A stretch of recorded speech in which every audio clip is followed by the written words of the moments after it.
Mesdames, Messieurs, bonjour à tous. Bienvenue à cette première table ronde dédiée au système de santé. En partenariat avec le Cybershow cette année, l'APSIS, l'Association pour la sécurité des systèmes d'information, a organisé un programme qui va durer toute la journée avec des interventions cet après-midi dans différents ateliers. Cette première table ronde réunit Béatrice Bérard, officier de sécurité des Hospices civils de Lyon. C'est le 3e CHU français, après la PHP et la PHM. Oriane Lemel, qui est responsable du pôle sécurité et conformité numérique pour les Pays de la Loire, au GRAD. Elle vous dira ce que c'est que le GRAD, le groupement régional d'appui au déploiement de la e-santé. Chaque agence régionale de santé a son grade. On est avec Cédric Hamelin, RSSI du CHU de Rouen, qui est aussi dans le top 10 des CHU français. Et puis Charles Gingembre, qui est directeur secteur public France chez Palo Alto, donc un éditeur bien connu pour les architectures techniques. Donc 3 parties dans cette table ronde. Une première partie sur la menace qui pèse, qui a été expliquée par le général, et on va la détailler sur celle qui pèse sur les hôpitaux. Les hôpitaux sont au cœur des 4 grands axes de la menace.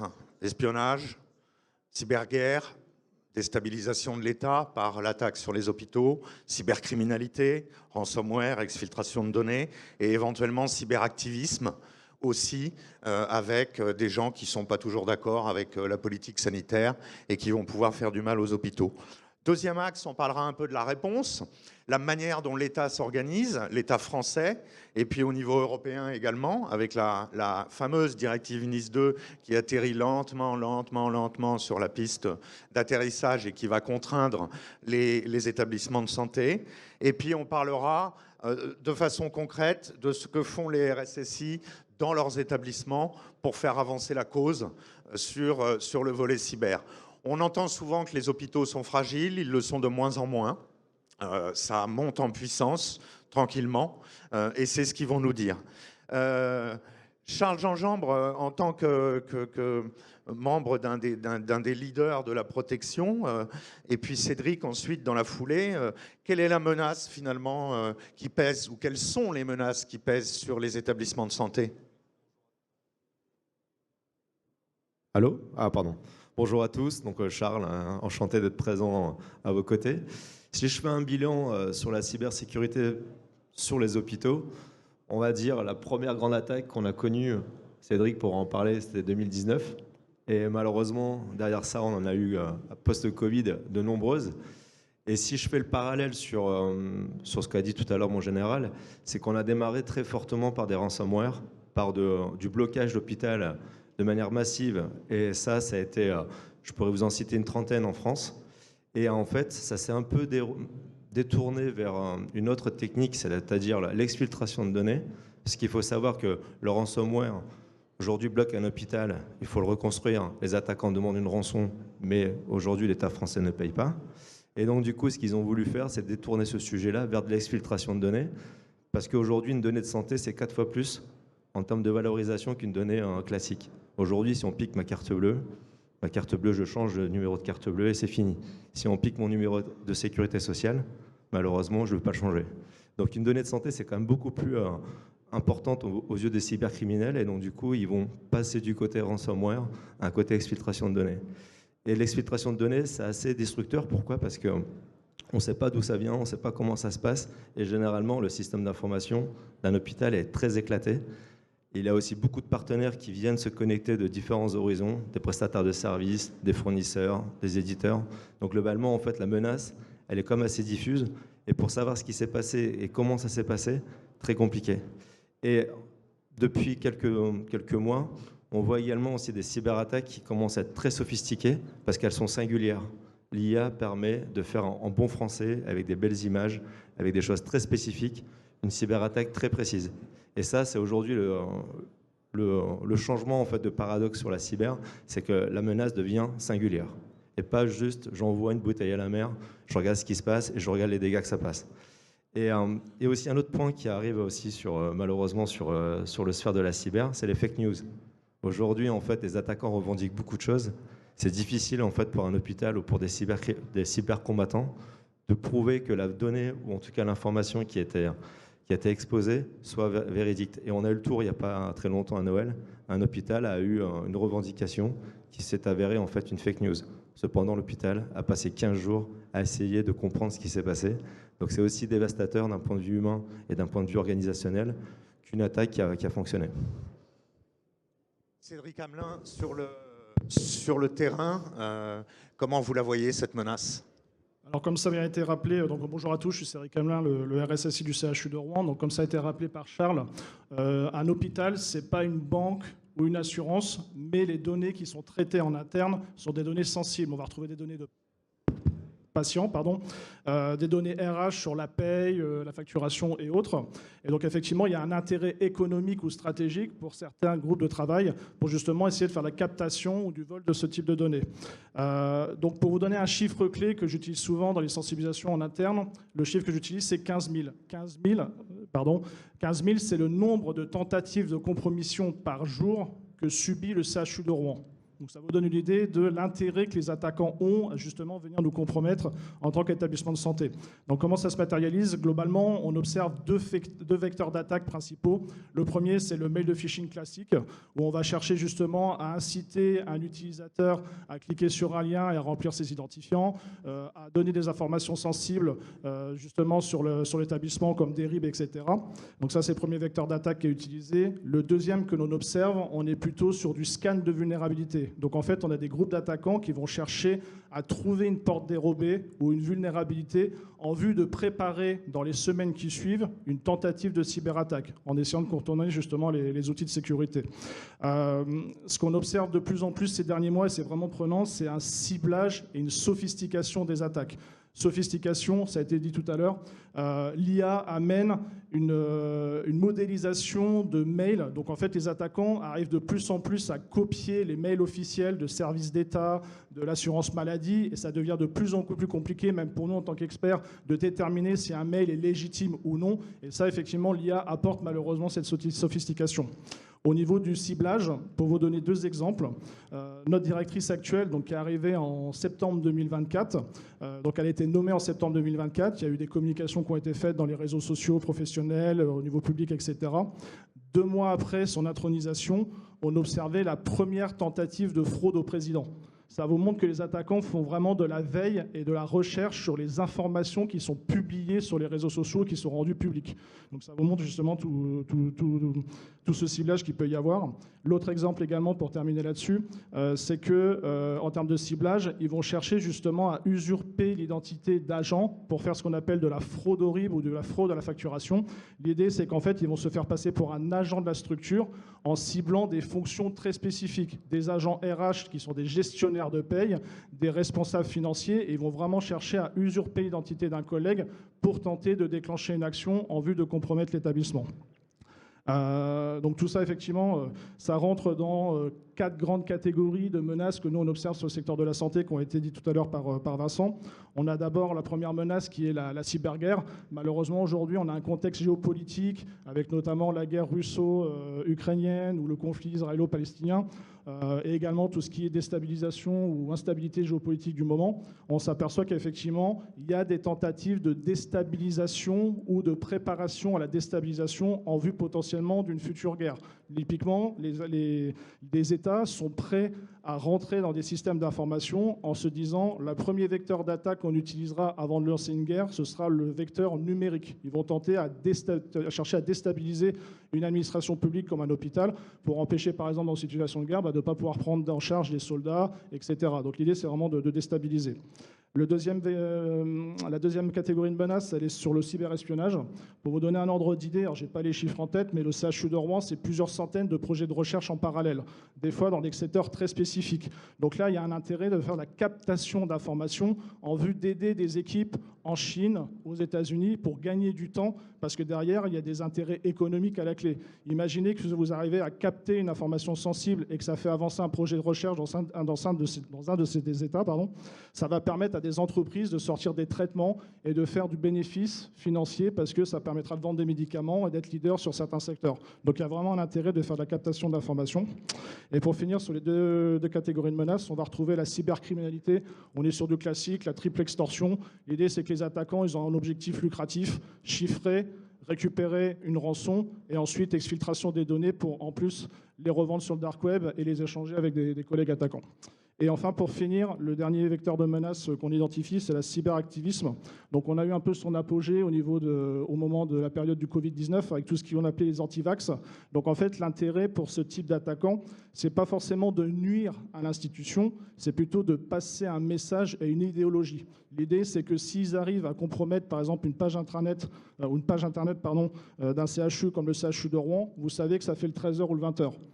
Pareil, ils commencent à avoir un certain nombre de moyens qu'ils mettent en place, et je finirai là-dessus. On a eu un cas dans quelques hôpitaux il y a 2-3 ans, où il y a eu des courriers postaux qui ont été envoyés avec des clés USB, et ces clés USB contenaient des messages à vocation à véhiculer certaines idéologies. Donc on voit que les attaquants ne reculent devant aucun moyen pour essayer de passer justement ce type d'informations ou ce type de messages. Et donc c'est là qu'il y a un intérêt de faire attention sur le volet numérique, mais pas uniquement.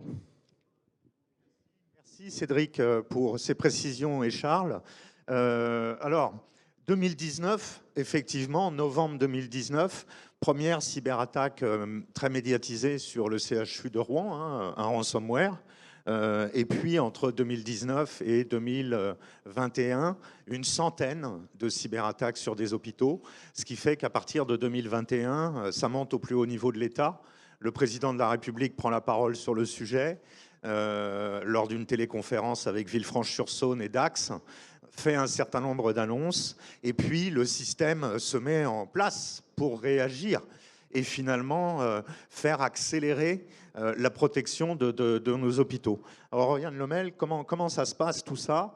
La task force cyber est mise en place, des moyens sont alloués, des régions sont mobilisées. Est-ce que vous pouvez nous parler un peu de cette riposte et de cette manière dont l'État s'est organisé pour essayer de sortir les hôpitaux de la zone rouge? Merci Vincent. Alors effectivement, après l'annonce du plan de renforcement cyber par le président de la République, s'en est suivi d'autres incidents dans les établissements avec des événements marquants comme le CH de Corbeil-Essonnes, le CH de Versailles fin 2022. Et finalement, l'accumulation de ces incidents a amené les pouvoirs publics à proposer une réponse à la fois collective, déterminée et coordonnée entre différentes agences et directions du ministère, donc la délégation au numérique en santé, l'agence du numérique en santé, ainsi que l'ANSSI et des représentants des régions ARS et GRAD, donc les groupements régionaux au développement de la e-santé, comme tu précisais tout à l'heure, pour produire un programme qui s'appelle le programme CARE, Cyberaccélération de la résilience des établissements, qui est une feuille de route à 2023-2027, ayant plusieurs ambitions. Une ambition à court terme d'élever significativement le niveau de sécurité des établissements de santé et également des structures médico-sociales afin de les amener à un niveau qui permette de moins subir des incidents, mais avec une seconde ambition aussi de pouvoir leur permettre de maintenir ça au long cours et de pouvoir mettre en place des actions pérennes dans les établissements. Donc ce programme, il se décline en 4 axes principaux. Le premier adressant la gouvernance et la résilience. On l'a bien vu au travers des témoignages de Charles et de Cédric tout à l'heure qu'il y avait un véritable sujet sur la gestion des crises et le fait de pouvoir continuer à travailler et à maintenir les activités de soins dans les structures en cas d'incident. Donc ce qui a amené les structures de santé à pouvoir réaliser leur premier exercice de crise pour ceux qui ne l'avaient pas réalisé jusqu'à maintenant et de cibler particulièrement les crises d'origine cyber. Ce qui a permis que sur les années 2023-2024, 80% des établissements réalisent leur premier exercice et qui a également permis de tirer les sujets autour de la continuité de la reprise d'activité. On avait un certain nombre d'établissements qui s'étaient préparés à faire face à une panne, une indisponibilité de leur logiciel métier sur 2, 4 heures, 8 heures au mieux, mais peu de structures s'étaient projetées dans le fait que le système d'information soit totalement indisponible et plus aucun outil soit disponible et fonctionnel pendant des durées pouvant aller de plusieurs jours, semaines, mois, voire années dans certains cas. Donc, le programme CARE a pu proposer des kits à la fois pour s'exercer, mais aussi pour mettre en place ces plans de continuité de reprise d'activité. On note également que dans la certification des établissements de santé par la Haute Autorité de Santé, on a vu l'inclusion de nouveaux critères autour du numérique et également de la cybersécurité qui ont été échangés en partenariat avec l'équipe du programme CARE pour pouvoir proposer des accompagnements permettant les structures d'atteindre ces différents critères de sécurité. Donc ça, c'est le premier axe. Le deuxième axe va plutôt adresser les ressources et la mutualisation. Comme l'ensemble des secteurs, les ressources liées à la cybersécurité se font rares et avec une difficulté particulière d'attractivité du secteur de la santé versus le secteur public. Donc le ministère s'est mobilisé pour essayer de renforcer un peu ce sujet autour de l'attractivité et notamment au travers des grilles salariales. Mais surtout, les structures sont invitées à se mutualiser et à mettre en commun des ressources. Donc on a le sujet au niveau des structures publiques avec les groupements hospitaliers de territoire, avec une invitation à mutualiser à la fois les ressources IT, leur système d'information et d'autres fonctions support. Mais les structures médico-sociales le sont également au travers de groupements territoriaux sur les structures médico-sociales et ce qu'on appelle des CRT également pour pouvoir mettre en commun ces moyens. Et puis, le programme permet aussi la mise en place de centres de ressources cybersécurité mis en place par les agences régionales de santé et mis en œuvre par, dans la plupart des cas, les groupements régionaux d'appui au développement de l'e-santé. Donc, ça permet d'avoir des outils ou des accompagnements mutualisés à l'échelle d'une région, permettant aux structures d'accéder soit à coûts négociés, soit de manière prise en charge par les pouvoirs publics à un certain nombre d'accompagnements, la réalisation d'exercices de crise, la mise en place de différentes formations, d'accès à des mécanismes d'audit pour les structures. Donc, ces centres de ressources cyber, ils peuvent adresser multiples thématiques, la préparation à la crise, la stratégie de continuité de reprise d'activité, également la montée en compétences permettant d'accéder à des formations qui sont à la frontière entre l'intra et l'inter pour les établissements, donc intra-sectoriel pour avoir des formations qui sont contextualisées à la santé, mais aussi inter-établissements pour pouvoir leur permettre de partager entre pairs, partager les bonnes pratiques, et l'occasion aussi de mettre en place des formations finalement interrégionales. Je vois mon homologue d'Île-de-France, on a eu l'opportunité de créer ensemble une formation avec l'appui de l'APSIS permettant finalement à des RSSI d'améliorer leur posture au sein d'un établissement, donc à la frontière entre le coaching et finalement la prise en compte des contextes des différents acteurs au sein d'un établissement, que ce soit des directeurs, que ce soit des ingénieurs biomédicaux, que ce soit des médecins, des acheteurs, et donc renforcer la posture du RSSI. On a pu mettre en place aussi des actions autour de la sensibilisation et proposer un certain nombre d'actions et d'outillages pour les établissements finalement pour leur faire gagner du temps sur ces différentes actions. Donc voilà, des actions de mutualisation.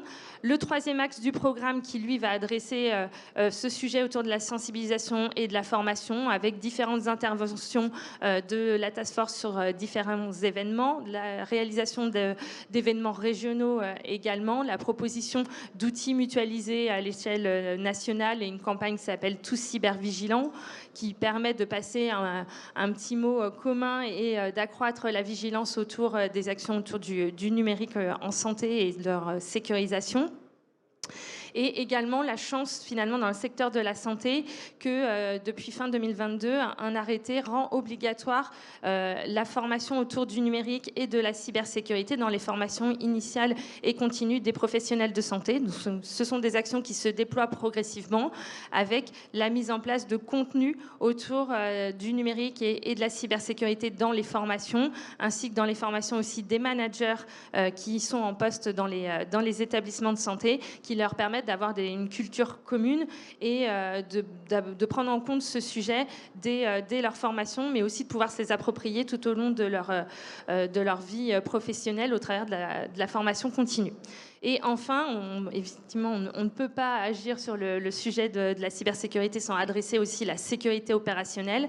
Donc, les établissements de santé peuvent bénéficier de différents appels à financement qui vont traiter des problématiques plutôt d'ordre technique autour des annuaires de sécurité, de l'exposition sur Internet, des sauvegardes de manière un peu plus récente, et également de la continuité d'activité, les invitant à formaliser leur plan de continuité de reprise d'activité avec leur métier dans les établissements. Et ces thématiques sont ciblées par rapport aux problématiques qui sont les plus fréquemment rencontrées et qui traitent de celles que Cédric évoquait tout à l'heure et qui sont remontées également par le CERT Santé, puisque sur la santé, on a la chance d'avoir un CERT sectoriel qui réceptionne les signalements d'incidents qui sont obligatoires sur le secteur de la santé et qui, au travers de l'observatoire, mettent en évidence finalement les points durs qui sont les plus fréquemment rencontrés et qui permettent finalement de mettre à jour et de promouvoir des appels à financement dans le cadre du programme qui sont en lien avec ces points durs les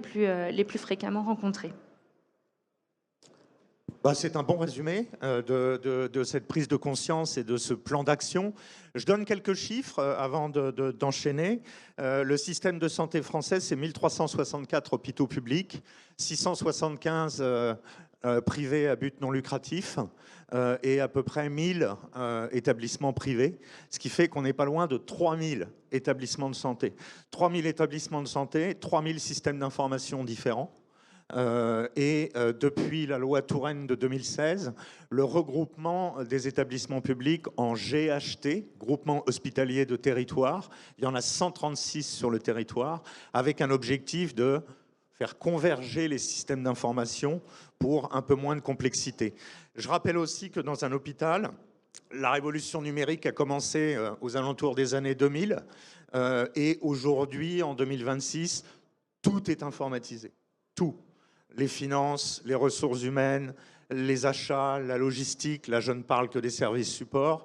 Mais après, vous avez le dossier patient informatisé, l'imagerie médicale, la biologie, la napat, la pharmacie, la gestion des stocks, la distribution des médicaments. Et puis là, on n'a même pas encore parlé des logiciels de spécialité, hein. Les logiciels pour les cardiologues, pour les dermatologues, pour les gérontologues, pour les chirurgiens, la gestion du bloc opératoire, les urgences, etc. Vous rajoutez à ça les milliers de matériels biomédicaux, les IRM, les PET scans, les scanners, les mammographes, les couveuses connectées, etc.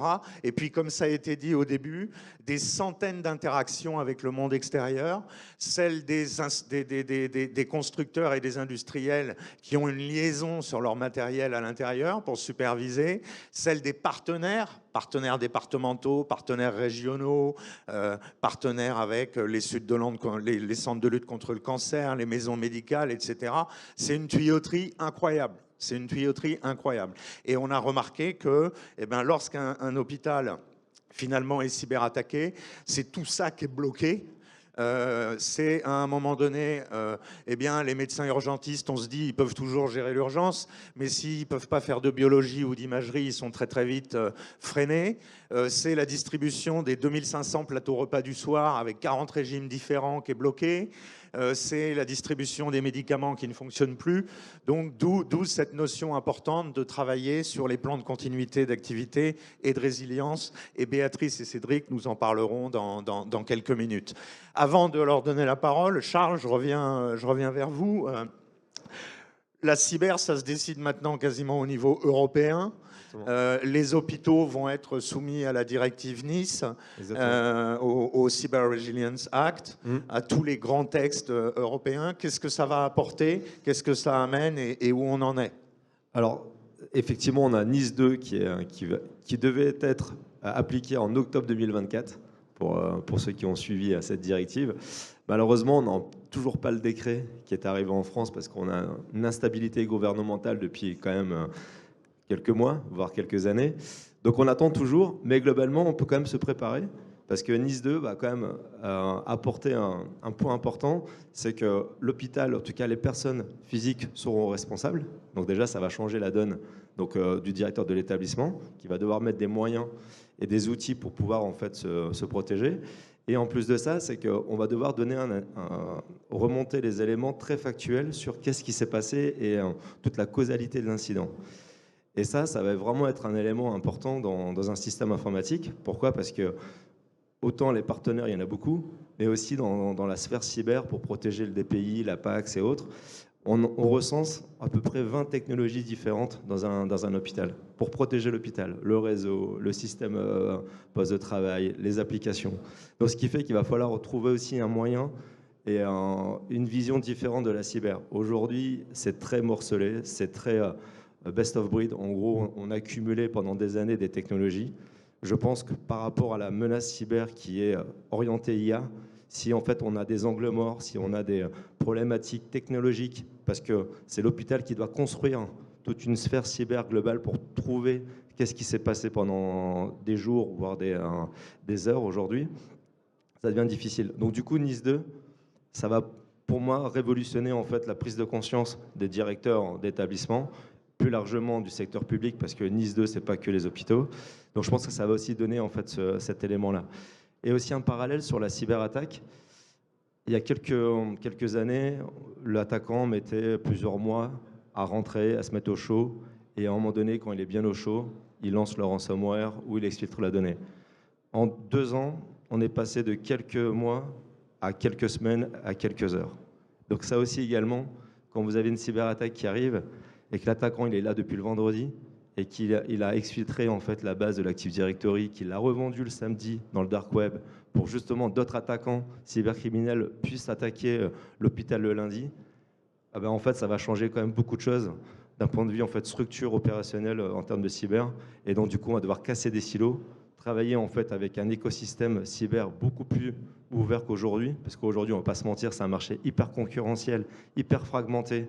Donc ça, il faudra casser ça aussi, il faudra le faire converger pour justement, lorsque NIS2 arrivera avec un décret, je l'espère, 2026, eh ben, tous les établissements soient prêts pour pouvoir donner un élément, en tout cas des éléments factuels sur la crise cyber qui s'est passée et qu'est-ce qui s'est passé. Parce qu'aujourd'hui, pour en avoir fait quelques-unes, on a cité Corbeil-Essonnes, Versailles, Dax, Villefranche, je les ai toutes couvertes.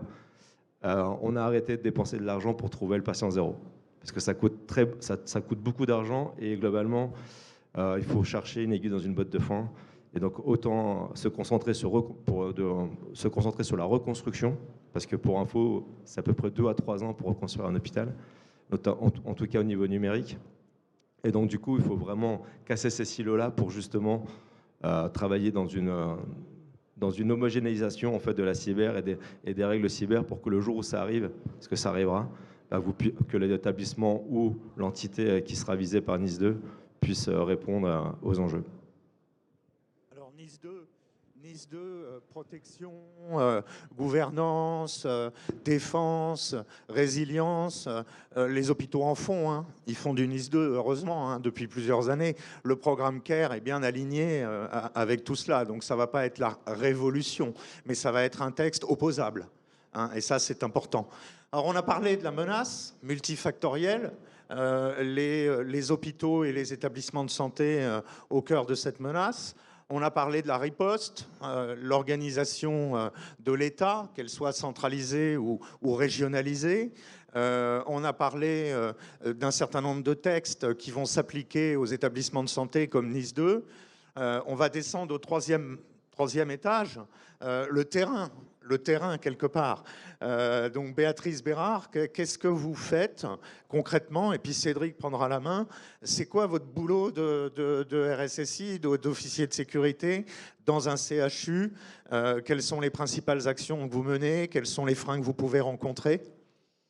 Alors, oui, bonjour à tous. Donc, Béatrice Bérard, je suis officier de sécurité sur les systèmes d'information, donc aux Hospices civils de Lyon et au sein du groupement hospitalier de territoire Val-Rhône Centre.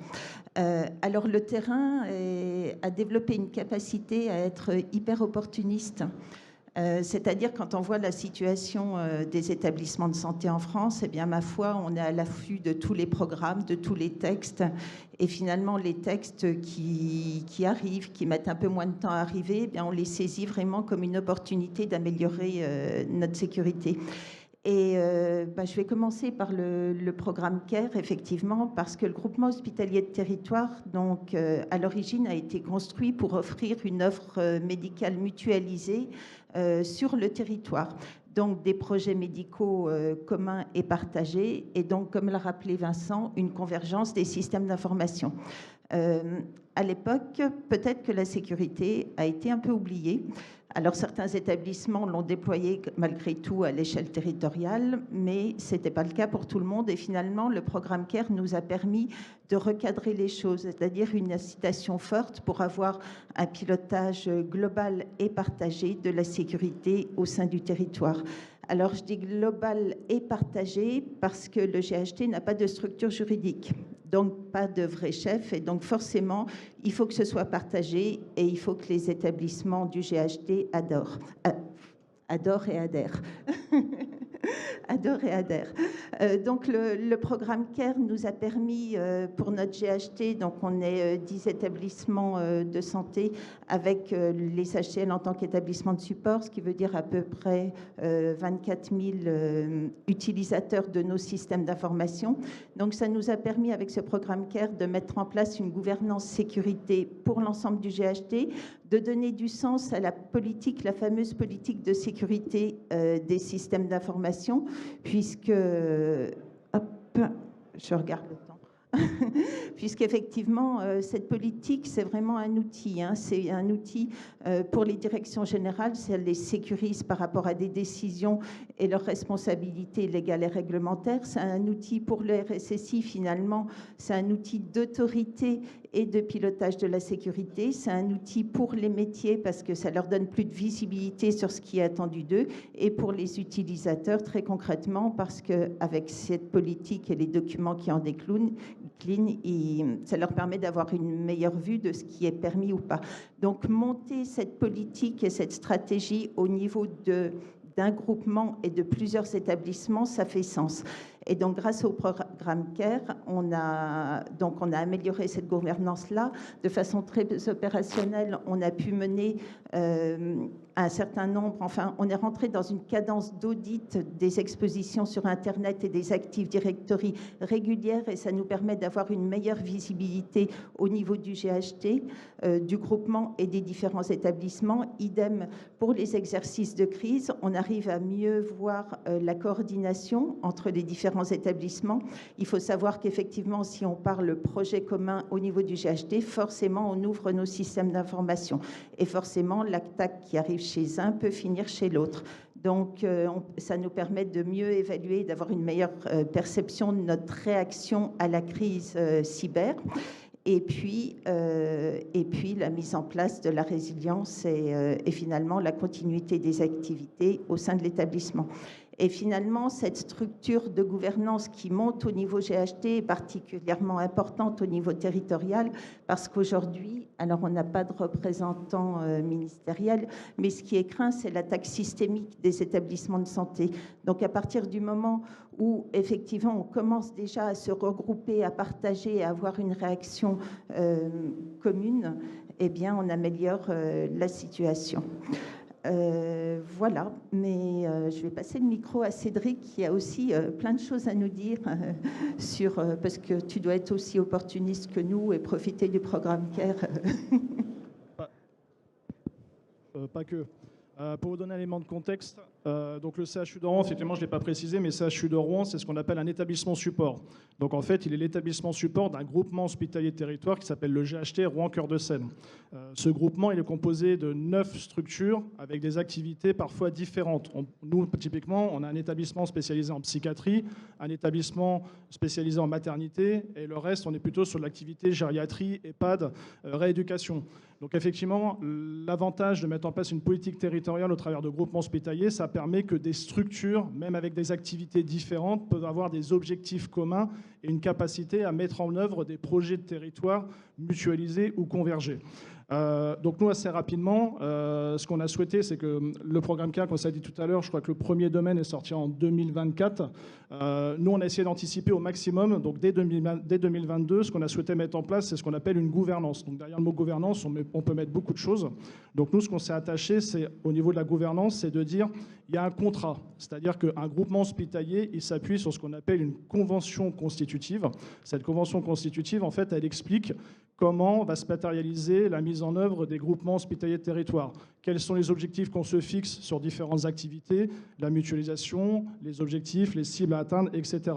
Donc nous, très rapidement, ce qu'on s'est dit, c'est Ce n'était pas prévu à la base dans la loi, mais on a dit on va fixer des objectifs de protection des données et des objectifs de cybersécurité et de résilience pour que tous les établissements parlent le même langage. L'idée, c'est de se dire, on a tous la même façon de communiquer, la même façon de mettre des choses en œuvre. Et tout ça, ça doit se matérialiser typiquement par l'identification de ressources humaines en interne et également d'identifier justement les ressources financières. Donc effectivement, je rejoins ce que tu disais tout à l'heure, on est majoritairement sur de l'opportunisme. Et l'idée, c'est de dire comment on peut être en capacité de profiter par opportunisme, de capitaliser sur une structuration pour justement avoir le plus de financement possible au travers justement de ce levier via la cybersécurité.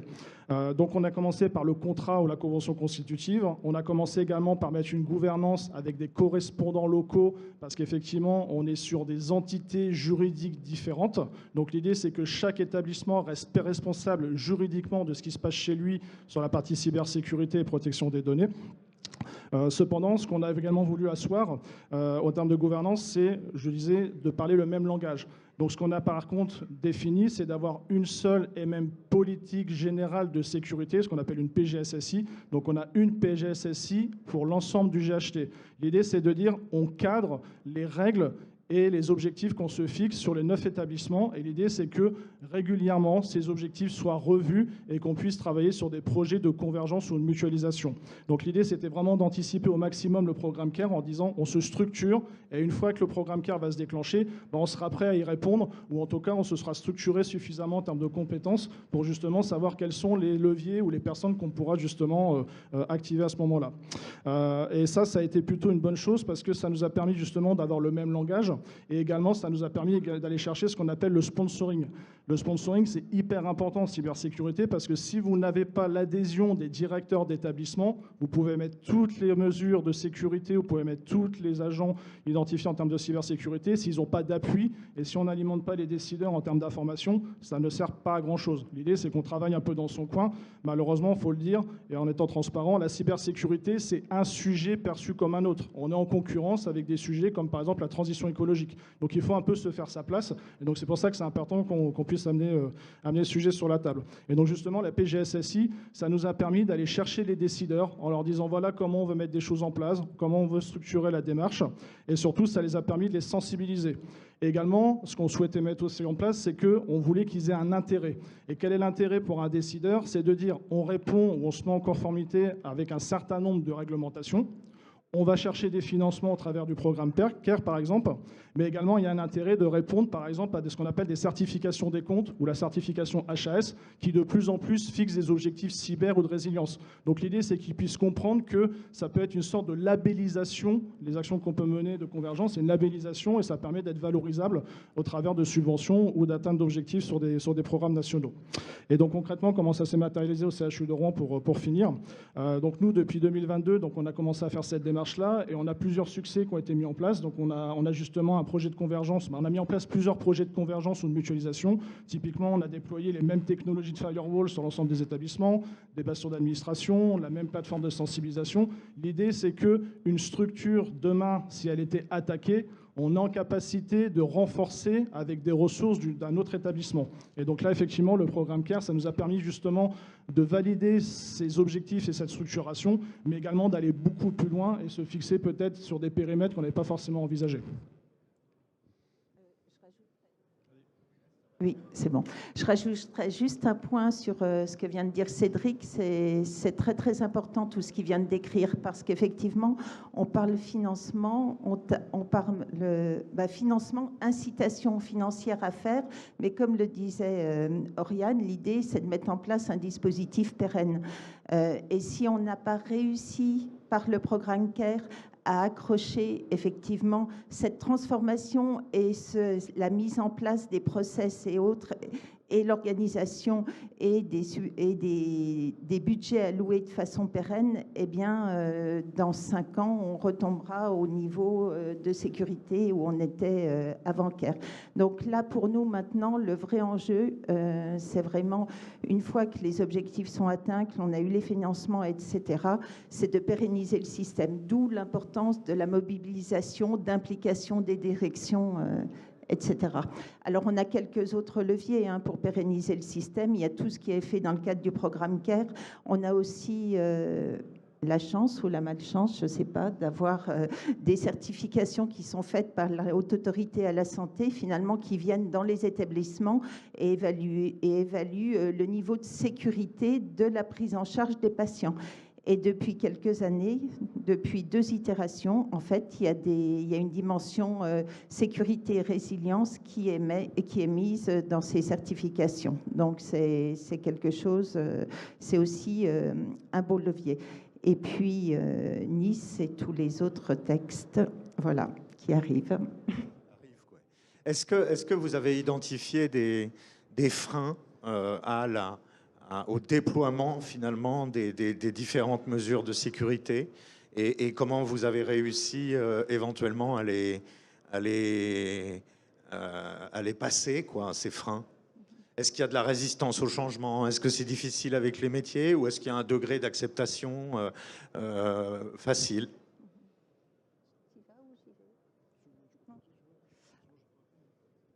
Alors, je vais commencer. Alors, effectivement, il y a des freins comme tout changement.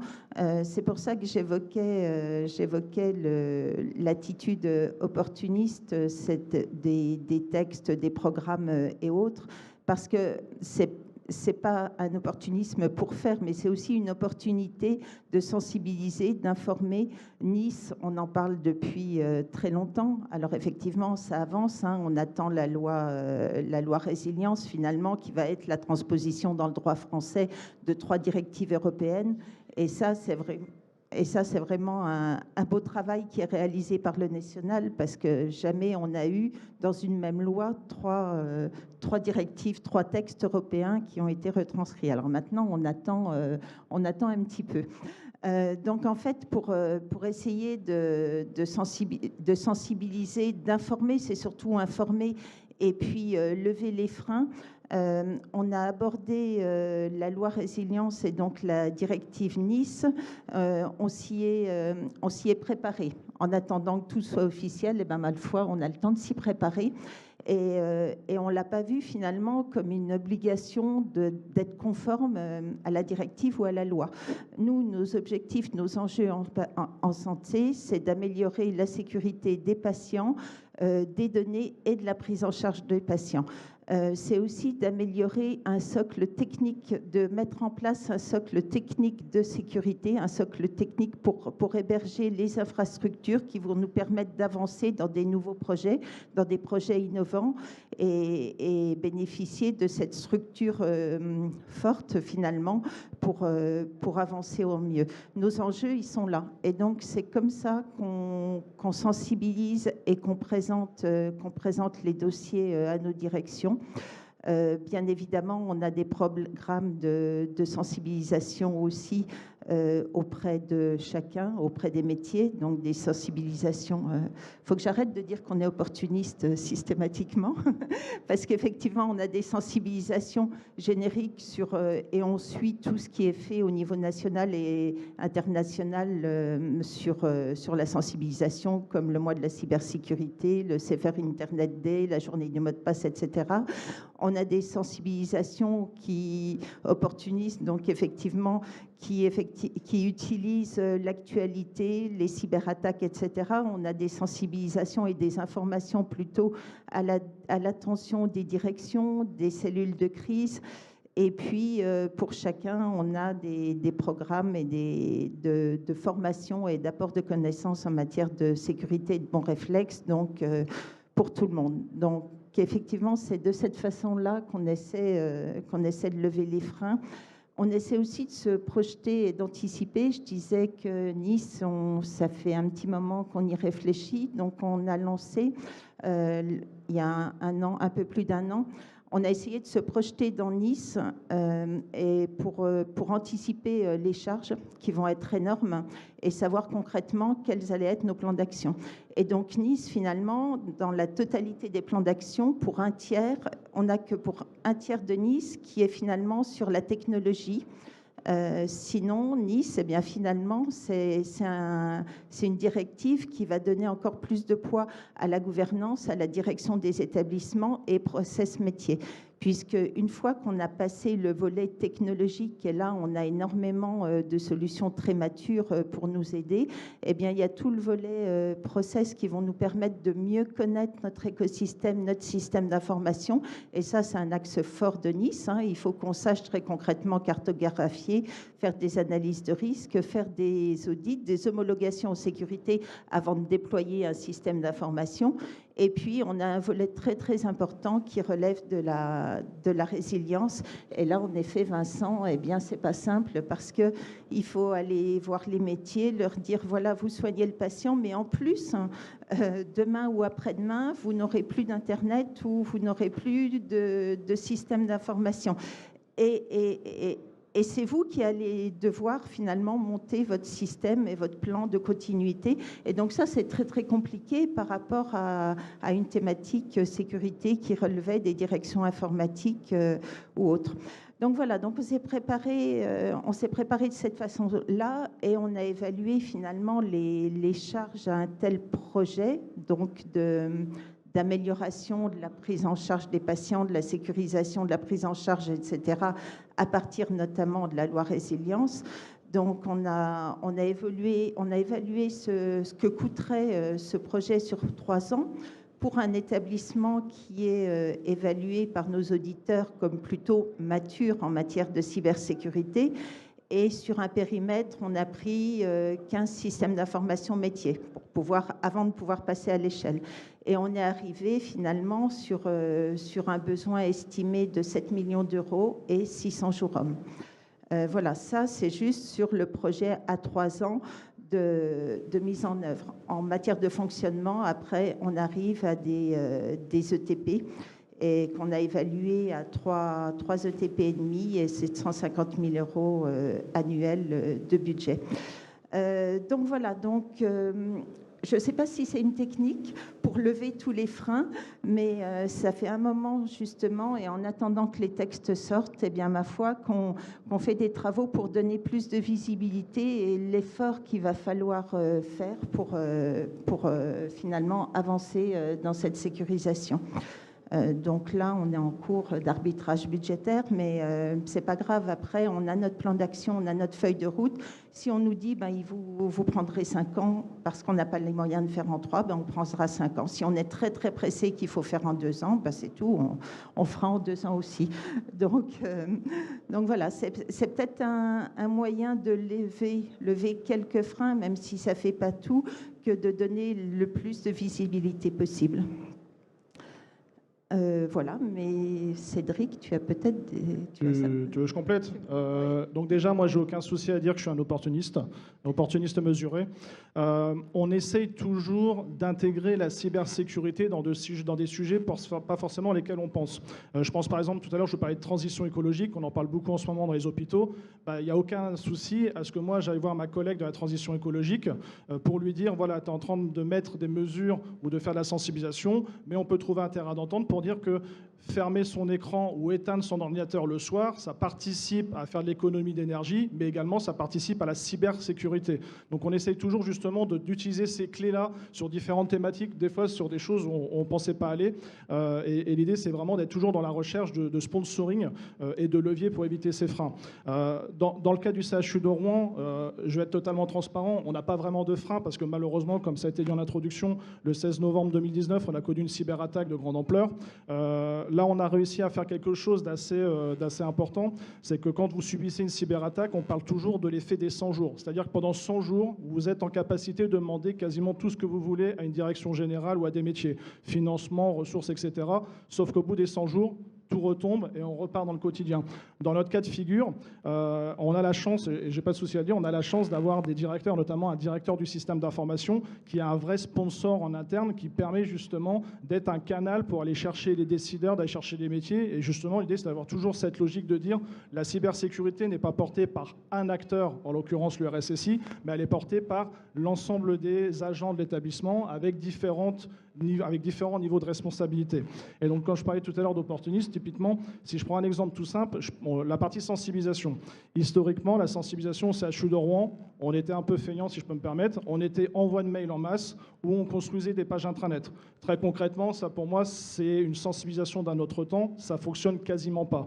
Aujourd'hui, ce qui fonctionne, c'est d'aller rencontrer les services RH, les services formation et de voir comment on peut intégrer, par exemple, des ateliers dans la journée de nouveaux arrivants. Et derrière, nous, typiquement, au CHU de Rouen, on a un atelier de 30 minutes où on parle au travers d'un quiz, on met en situation les agents et on les sensibilise au système d'information et comment bien l'utiliser, mais également à la cybersécurité. Une fois que les agents ont suivi ce petit parcours de 30 minutes, on les incite dans la foulée, dans les jours qui suivent, à aller sur un parcours de sensibilisation au travers d'une formation qui est sur une plateforme e-learning. Et en fait, on s'est rapproché du service formation pour dire ce parcours, il est valorisé dans le plan de formation. Qu'est-ce que ça veut dire? Ça veut dire que quand l'agent finalise le parcours de sensibilisation qu'on a mis en place sur la plateforme e-learning, c'est valorisé dans le dossier RH de l'agent et il peut avoir un diplôme ou un certificat. Donc ce qui est quand même plutôt valorisant pour l'agent de se dire j'ai acquis des connaissances dans un domaine ou dans un secteur où il n'était pas forcément mature, où il n'avait pas forcément d'informations, où il n'a pas été formé. Et donc justement, derrière, on utilise ce type de levier justement pour dire dans le plan de formation, on intègre toutes les actions de sensibilisation pour que ce soit valorisable auprès des agents et qu'ils y voient un intérêt. Et également, ce qu'on essaie d'utiliser, c'est les budgets au service formation. On a typiquement l'ANFH, qui est un organisme national qui propose des formations gratuitement. Il propose également des budgets et on peut s'inscrire dans ces budgets pour mettre en place des formations. On peut faire appel à des organismes extérieurs comme par exemple l'APSIS. L'idée, c'est de faire venir des acteurs extérieurs pour dire il n'y a pas que le RSSI, il n'y a pas que le DSI qui viennent parler de cybersécurité et on a des acteurs extérieurs justement qui viennent porter un peu la bonne parole. Et souvent, c'est bien perçu d'avoir des acteurs extérieurs qui ont cette expérience et qui ont peut-être plus de facilité à traduire un sujet qui est encore trop perçu comme un sujet technique. Donc voilà sur la partie sensibilisation.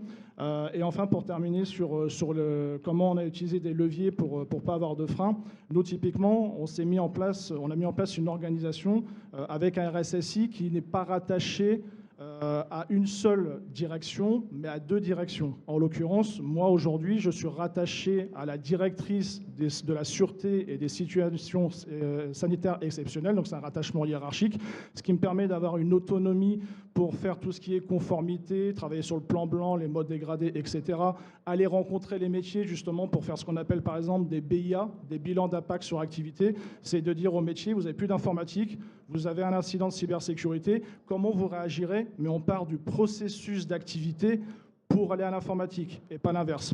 Et le second rattachement, il est fonctionnel auprès du directeur du système d'information. Ça présente l'avantage que dans l'organigramme de la direction, je suis visible et ça permet que quand j'interviens dans des comités, dans des projets, etc., je le fais avec le sponsoring du directeur.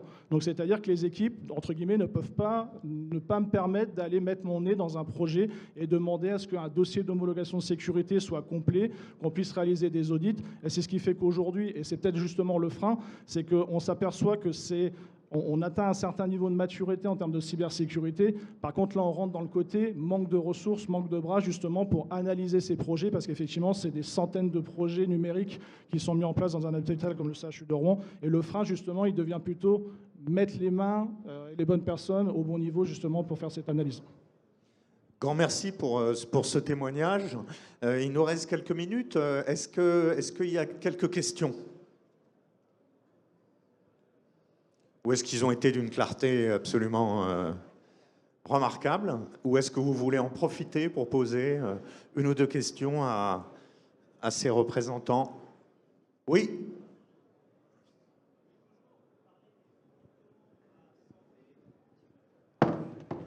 Bam. Oui, c'est mieux avec un micro. Oui, vous parlez de la sécurité des données, etc.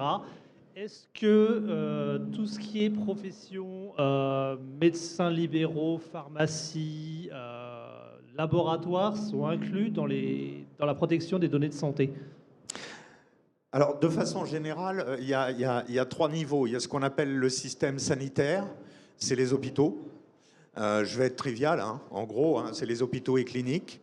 On a le système médico-social, c'est plusieurs dizaines de milliers d'entités.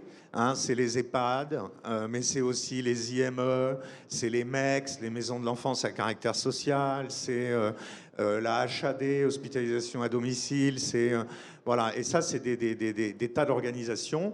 Et effectivement, vous avez le troisième niveau, c'est la médecine libérale, la médecine de ville, les maisons médicales, qui sont organisées maintenant en CPTS, communauté professionnelle, pluriprofessionnelle, territoriale de santé.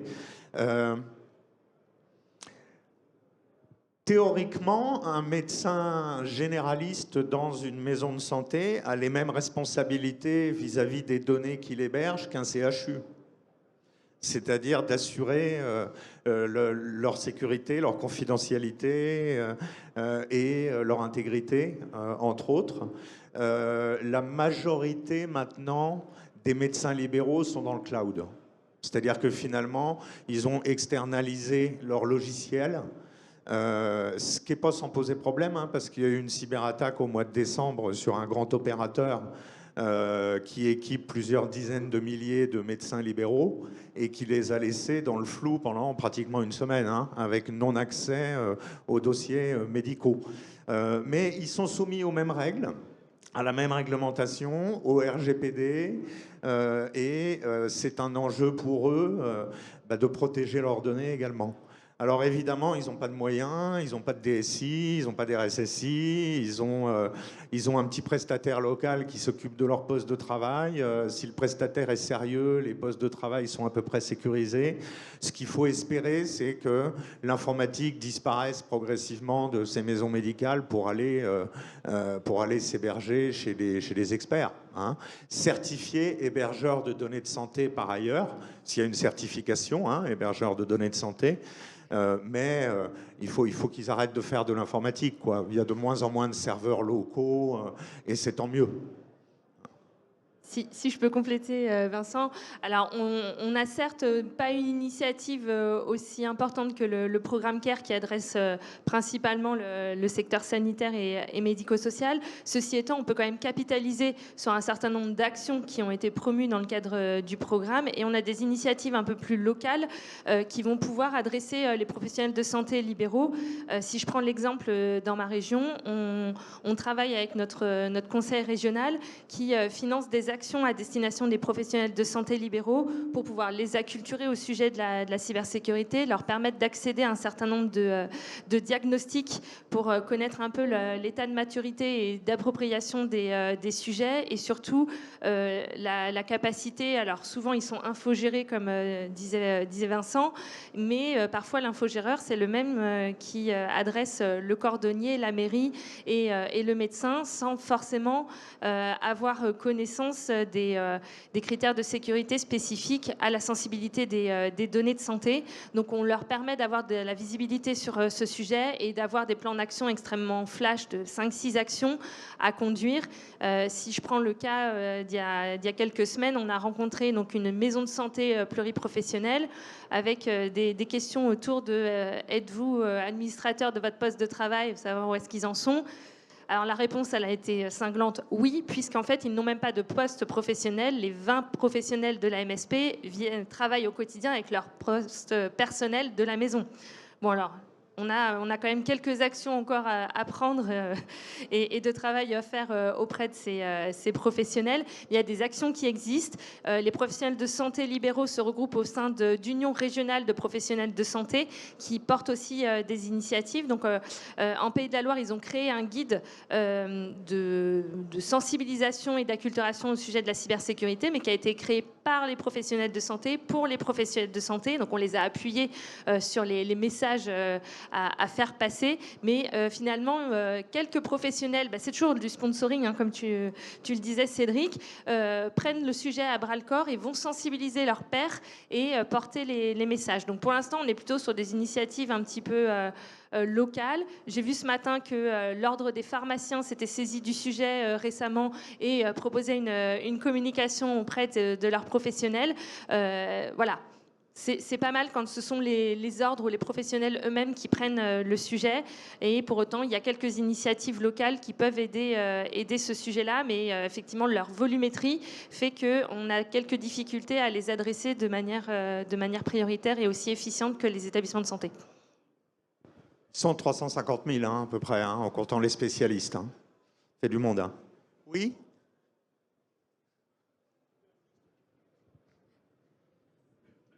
Merci. J'avais 3 questions en fait. La première, c'est est-ce que vous pensez que les allocations du programme CARE vont suffire à couvrir les frais engagés par les systèmes de santé pour se protéger? La deuxième, est-ce que vous avez des nouvelles ou peut-être une vision un peu plus précise que nous sur la date d'adoption de Nice 2? Et la troisième, elle a disparu, donc c'est pas grave. CARE, c'est 750 millions d'euros sur 4 ans. C'est un gros effort. Il faut déjà réussir à l'encaisser pour les hôpitaux.